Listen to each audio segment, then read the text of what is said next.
What's up, guys? Classy Metal here. Finally getting around to doing this video. I've been talking about this order for quite some time. I've been sitting on this stack of CDs for forever, it feels like. I wanted to listen through everything. I just haven't had time to do much of anything lately, and some of these were blind buys, and I hate just showing stuff and not knowing anything about it. And me getting busy, me being sidetracked, I've been slacking on the videos. So enough rambling. This is the second of the two Paragon Records orders I did. They were both fairly sizable orders, and I'm finally getting around to showing you guys what I picked up on this round. You know that I love ordering from Paragon Records. I love that website. They carry a ton of obscure stuff. I love finding just hidden gems and obscure titles that you don't just see people showing on YouTube or anywhere really that often. And you can find some killer stuff. They have a ton of CDs that are like $5, under $10, and some rare stuff. Some stuff that's imported, some stuff that you can't find any cheaper here in the States. So, I'm done plugging Paragon. I've plugged that distro and that label as much as I possibly can. If you're not going and checking them out and finding stuff on it now, that's on you. But as always, they will be linked up down in the description for this video. First up, an album that I've been wanting to add to the collection forever. This is the debut full length from the band Solstice, some Florida thrash, death metal, thrash metal kind of hybrid. This is the self-titled. I've been hunting for this forever. It came out originally, I think, in 1992. This is a remaster / reissue that was released on Thrash Corner Records. I don't see a date on it. I believe it was remastered and reissued through Thrash Corner in 2015, I'm wanting to guess. And I saw this on their site. I believe this was 5. It could have been 10. I don't remember. But I saw it on there, and I was like, now's the time. This is an essential piece that I need in the collection, and I'm glad to have it now. So I figured it was fitting to be the first thing that I showed and to start this video off. I own the second full length from Solstice as well, entitled Pray. That may be my favorite of those two, but definitely glad to have that self-titled debut in the collection now. I was speaking earlier when I started this video about the kind of obscure gems and stuff that you can find on the Paragon site, and this is one of those. This is a band called Burial Shroud, and this is their 2013 demo entitled Angelic Annihilation. This is just some hateful, evil, in-your-face Texas death metal, and unfortunately I don't know if this band's still together or not. This was the last thing that they released as a project. I think they had an EP or a demo that came out before this as well, but this one is nasty. I had to scoop it up when I saw it on there. Absolutely love this. It was released on Witchhammer Productions, as I said earlier, in 2013.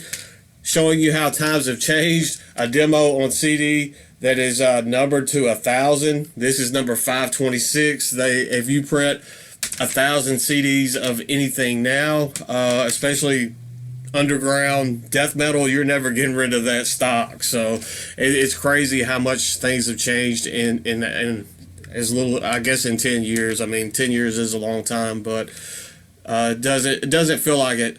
Next up, we have some atmospheric black metal.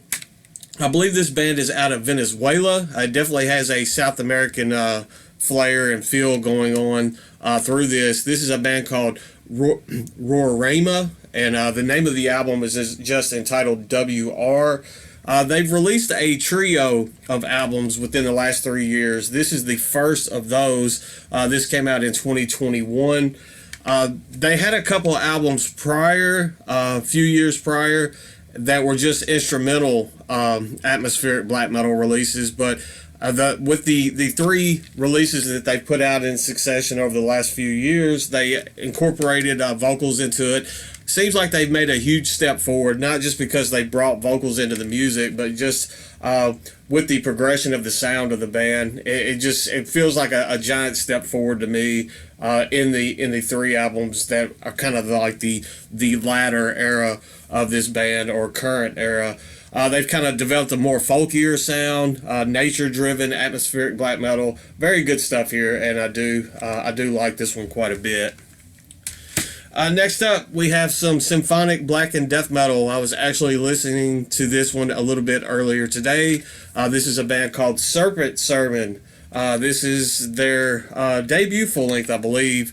It's entitled The Saurian Hymns.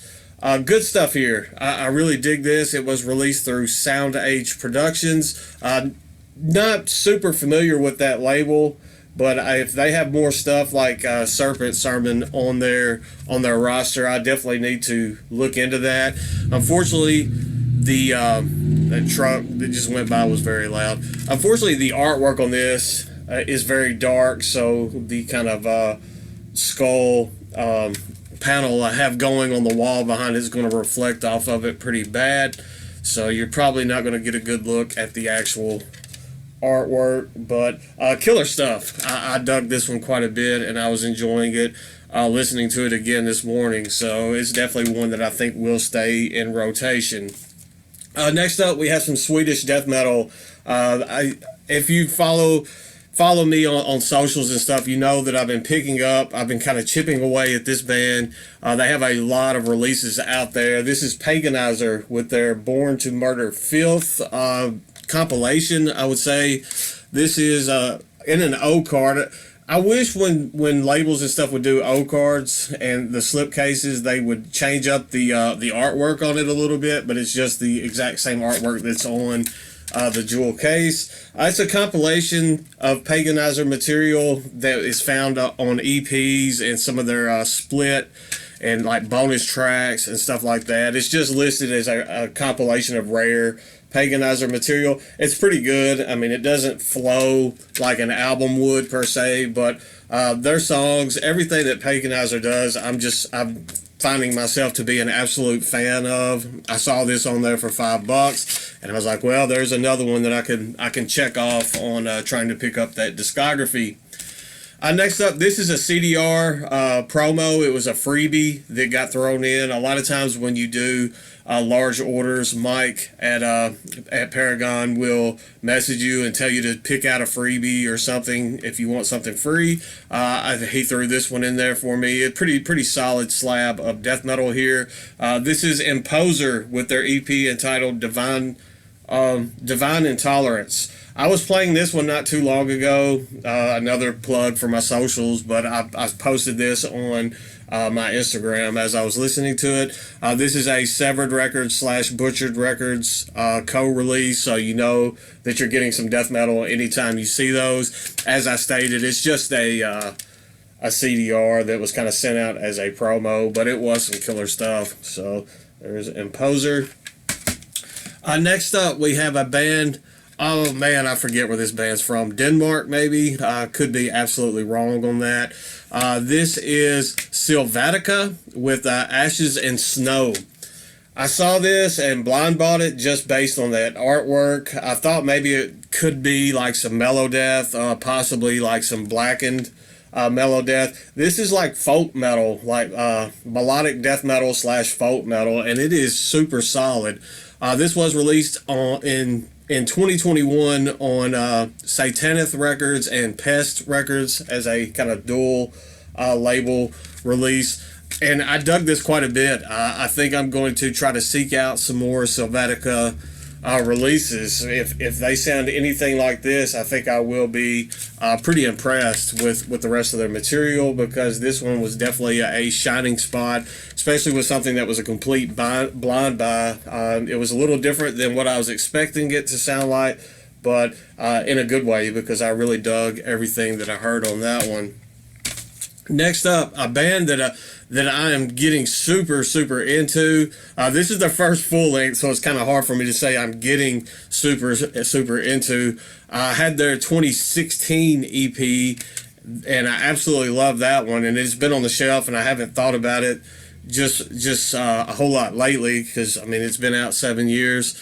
And then this came out last year, and I don't know why it took me so long to listen to it, but this one is like leaps and bounds ahead of that EP, and I just find myself returning back to this full length over and over and over. I'm going to it's such a hard band name to say.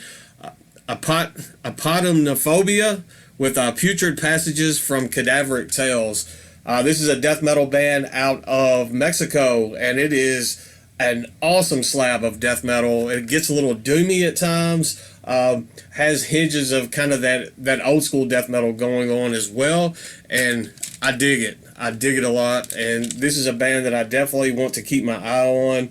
Anytime they're putting anything out, I am going to be signing up and pre-ordering and anticipating any more material coming from them. I'm going to leave this one out because it's been sitting here with this stack, and I've just been dying to do this video so I can get this one in the car and get the this one into kind of a steady rotation in the CD changer here in the man cave. But it is a super capable, solid piece of kind of cadaveric death metal, and I love it. Next up, we have another band out of Mexico. This is some blackened death metal. This is Infested with Pest Negra. And this one is good as well. This one definitely has that kind of South American feel, that flair going on. A couple of, I know at least one of the tracks on this has that kind of acoustic sounding little intro getting into it, and then you're just like slammed and blown away after that hits you. This was originally released, self-released to the band in 2019. Old Records released this jewel case version in 2022. Good stuff here.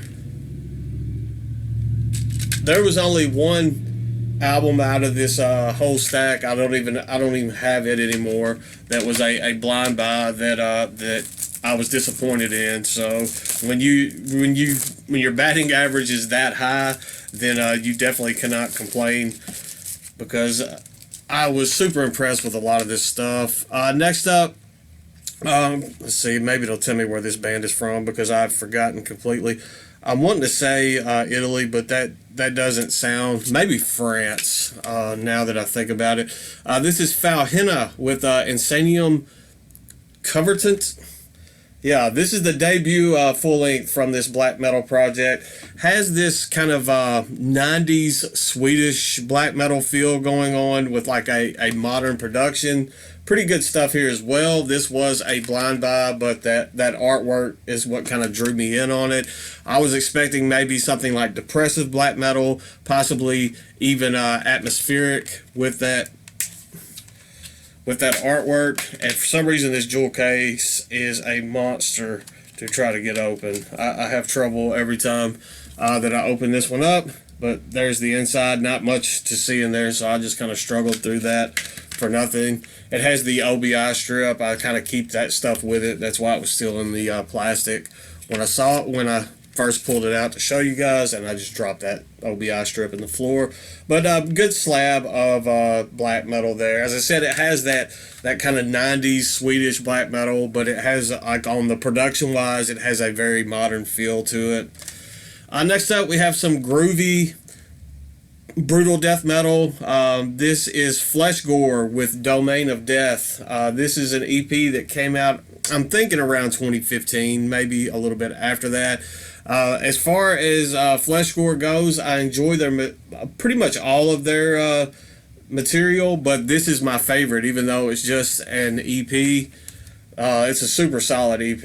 I guess because there's no filler on this, it does what an EP does. It makes you crave more and want to hear more, and Flesh Gore definitely does the trick with that on this release. It's super heavy, super groovy, and I dig it.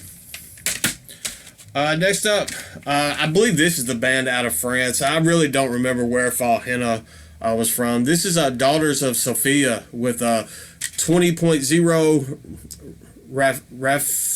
I'm going to butcher this, Raflefu. Yeah. This is atmospheric black metal. I guess it kind of leans more into like atmospheric post-black metal. Pretty good. It was an absolute blind buy for me. I was expecting atmospheric black metal, no doubt, when I got it. Sounds a little different than what I expected, but it has kind of grown on me.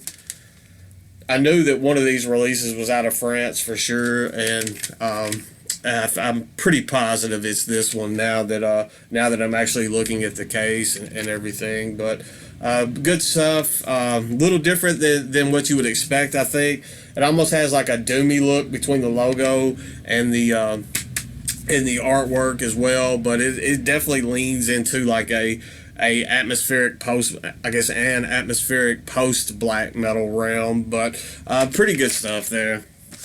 Next up, we have some black metal out of Greece, and this is a nice follow-up to their previous album. This is Cavell with Long May They Haunt Us. The album that came out before this was entitled Necrohill. I think that came out in like maybe 2016.